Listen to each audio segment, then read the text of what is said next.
Hi, everyone. I hope you are having an awesome day. If you're new here, hi, my name is Aisha. I'm a business growth consultant and a success coach. I help people like skyrocket their business alongside helping them expand their wealth consciousness. And today I decided to discuss some ways I have seen my clients sabotaging, and I've seen like a lot of entrepreneurs and creatives and content creators sabotage their growth and are not able to move past a certain level in their success. And that's usually because I've seen these four ways that people are sabotaging themselves from the kind of money they want to make, from the kind of success, from the kind of wealth that they are trying to build, right? So in order to like make self-sabotage easy for you to understand, it's almost like you're standing in your own way, or it's like you're pushing these things that actually want to happen for you away from you, right? And these things happen on such subconscious level, and or are such have become such muscle memories in your body that you would no longer even notice them happening, right? So one, like some of them could be you thinking, like, how can it be that easy, right? How can life just be that easy? Or it can't get this good. Like something somewhere is going wrong, or there is a problem that I need to fix, or you're afraid of the consequences that more money, more success, or more wealth can bring to you, right? So, in order for you to understand what these are and how to overcome them, I have categorized these self sabotaging behaviors or thought patterns into four categories so that it's easy for you to understand and identify yourself, where you are, and how to move on from it, right?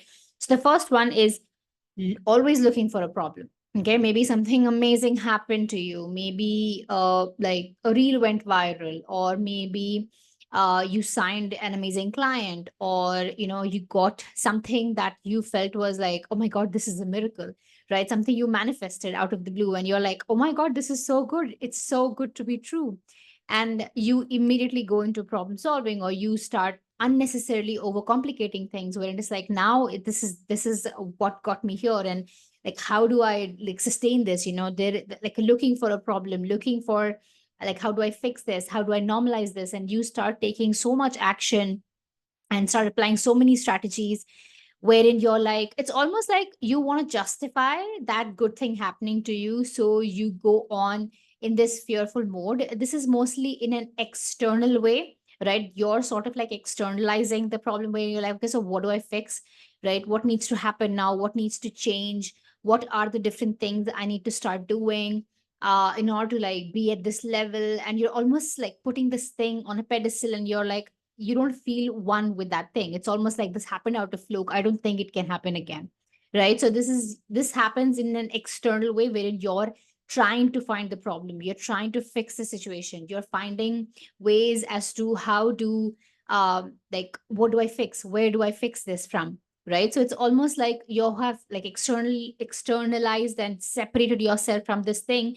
And now you're like, okay, so how do I make this happen again? Or there is that constant fear around, how do I make this happen? That's the first category, when you're looking for a problem, you're looking for something to go wrong, maybe, right? That's the first category. The second one is, maybe you have a good momentum, right? You have like things going for you. You are seeing shifts, you're seeing things, and you're noticing things just um going good, or maybe something happened and you're now like, okay, fine, like things just can't be this good, like something has to go wrong, right? Like just waiting for that next shoe to drop, just waiting for something like bad to happen. It's almost like, it can't get this good, it can't be this easy. Or maybe it's a voice that you hear from your inner critic, or you hear that voice from someone outside of you, who are trying to rationalize your success, or you're trying to rationalize it to yourself, wherein you're like, it just happened, it was by fluke, it can't be this easy. Or maybe society told you that, these, like, it can't be just good thing after good thing, something has to go wrong, sort of a thing. And then you're stuck in that trap of like, something will go wrong. I wrote a few sentences here, which is like, nothing good ever lasts, or all good things come to an end, or it can't be that easy, or finding ways for you to almost diminish this thing, as if like, just just like waiting for the next thing to happen so that you can just ignore this, right? Like not being able to believe that something that good could have happened to you, right? So that's the second way you might be self sabotaging. The third one is almost like a mental habit wherein it's more internal. Like both of these things that I've mentioned now, both of these things were external, like how things are happening or what you try to change in the environment or what perceptions you have about society and what they taught you about success, money, and wealth. Now this is internal. This is more like you're constantly worrying, like, how can I do this again? There's a lot of overwhelm. There's a lot of like, am I good enough for this? Can I do this again? What if I lose it all? What if I can't create this? What will people think about me? What if I'm not good enough? What if I don't have the knowledge? What if I don't have the skill set to sustain this? What happens if I am not able to do this? What shame will that create? What if this is perceived as failure?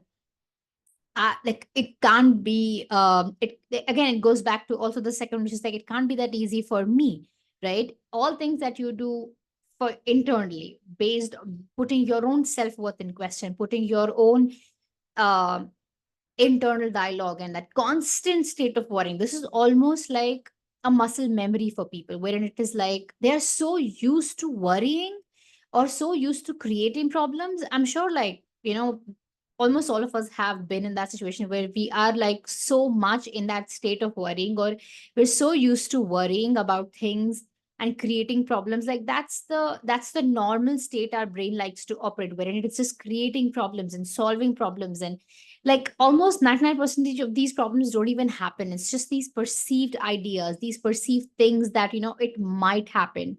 So I would better prepare myself for all those things that could go wrong.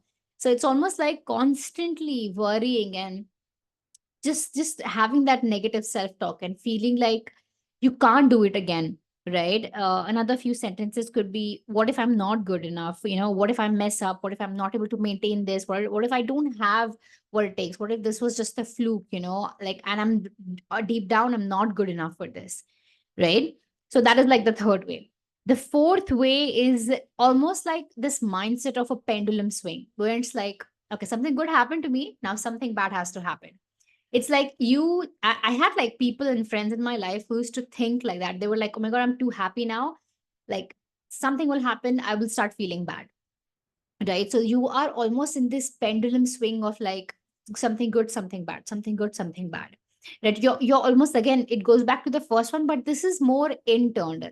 It's like, everything in my life, that's how things happen, where it's like, something good has to happen and then something bad has to happen. It's almost like you're justifying the good in your life by also suffering. So this also goes back to the belief, which is like, I have to suffer to get the things that I want, right? It's almost like I have to um right, it's like that's how life works. It can't just be good and good and good.